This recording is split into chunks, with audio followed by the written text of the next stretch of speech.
A federal jury in Kansas last week awarded nearly $218 million to corn growers who said Syngenta's commercialization of a new trait caused them economic losses.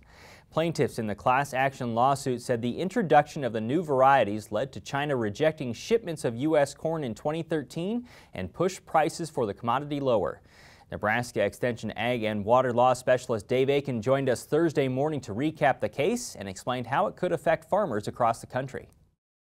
Well, this had to do when some Syngenta varieties that had not been approved in China, even though they'd been approved in the U.S., China had accepted corn shipments for a while despite the non-approval, but then in 2013 they started rejecting U.S. corn shipments because it might have some of these unapproved varieties in there. So how does this Kansas case fit into the picture? Well, this is the first of what could be, dozens of lawsuits in the courts as they have these trials around the country where the jury basically found that Syngenta had misled their customers and that this was a result in the damages, and the farmers suing Syngenta got every penny that they asked for in their complaint. Yeah, explain what the jury did here. They decided that Syngenta was misleading their customers and that this had the impact on corn prices, and that the jury did not obviously approve of what Syngenta had done, and so they awarded the farmers everything that they asked for. And this is just unprecedented. This never happens in a trial. The trial lawyer's worst nightmare is, did I ask for enough? Did I ask for enough? These guys are kicking themselves. We should ask for more, because they probably would have gotten it. But it's a pretty remarkable outcome, and the farmers and the lawyers suing Syngenta have to be very pleased because this is, this first jury trial couldn't have gone any better for them, and so they're going to maybe do a couple more and then see where they go from there. Yeah, tell me what happens next. Well, the next trial is scheduled for Minnesota, and it could be July. It could get pushed back to August. Who knows? But so they'll see, and the Kansas trial took 2 weeks, so that one shouldn't take much longer than that. And so we'll see what that jury does. At the same time, Syngenta is going to appeal these damages to the Federal Appeals Court. That will take months. We'll be into next year before we know about that, probably.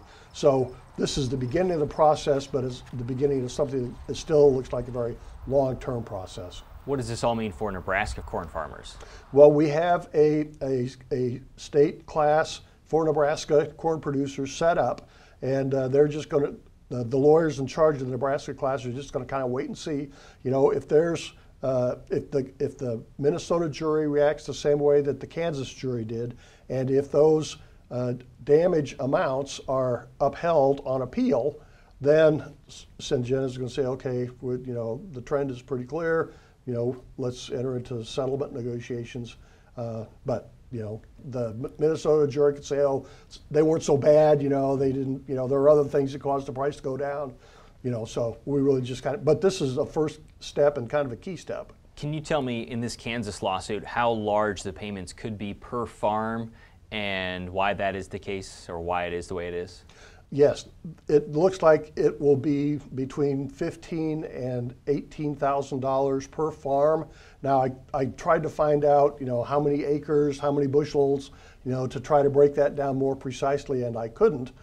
So that's what it would be, kind of on a farm basis, which is very broad. But that's after the lawyers get paid, and the lawyers would get between 40 to 50% of the recovery on this. And the reason for that is because they have a contingent fee arrangement, which means, if I'm representing you and we win the case, then, I get 40%.